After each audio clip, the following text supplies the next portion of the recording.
Special lunch மெனுக்கு mutton பிரியாணியும் chicken gravy பண்ணலான்னு சொல்லிட்டு எல்லா இன்க்ரீடியண்ட்டுமே கட் பண்ணி எடுத்து வச்சுக்கிட்டேன்.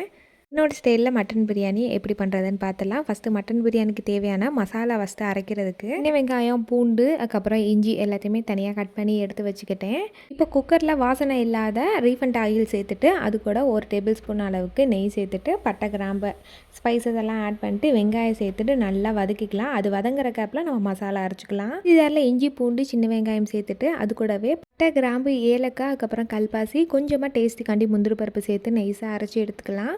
வெங்காயம் நல்லா ப்ரௌன் கலர் ஆகிற வரைக்கும் நல்லா வதக்கிக்கலாம். நல்லா வதங்கினதுக்கப்புறமா நம்ம ஒவ்வொரு ஐட்டமாக ஆட் பண்ணிக்கணும். அதுக்கப்புறமா புதினா, கொத்தமல்லி, அரைச்சி வச்சுருந்த இஞ்சி பூண்டு பேஸ்ட்டு, க்ளீன் பண்ணி வச்சுருக்க மட்டன், தயிர் சேர்த்துட்டு 2 அளவு குக்கர்லேயே தண்ணி ஆட் பண்ணிவிட்டு 5 விசில் வச்சு எடுத்தோம்னா மட்டன் நல்லா வெந்துடும். வெந்த உடனே ஊற வச்சுருக்க ஜீரக சம்பா அரிசி ஆட் பண்ணிட்டு லெமன் ஜூஸ் சேர்த்துட்டு நல்லா தம் போட்டுக்கலாம். பக்கத்தில் ஹீலில் வச்சுட்டு ஒரு 15 மினிட்ஸ் தம் போட்டு வச்சுருந்தோம்னா சூப்பராக பிரியாணி ரெடி ஆயிடும். அந்த கேப்பில் சிக்கன் கிரேவிக்கு எப்படி பண்ணுறதுன்னு பார்த்துலாம்.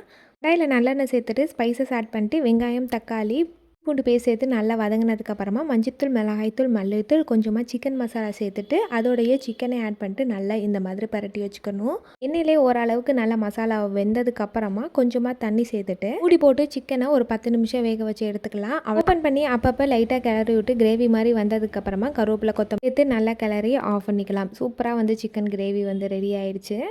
சைட்லேயே நம்ம வச்சுருந்த தம் பிரியாணியுமே ரெடி ஆகிடுச்சு. நல்ல உதிரியாக பர்ஃபெக்டாக ரெடி ஆகிடுச்சு. லஞ்சை சூப்பராக சாப்பிட்டாச்சு. நாளைக்கு பார்க்கலாம்.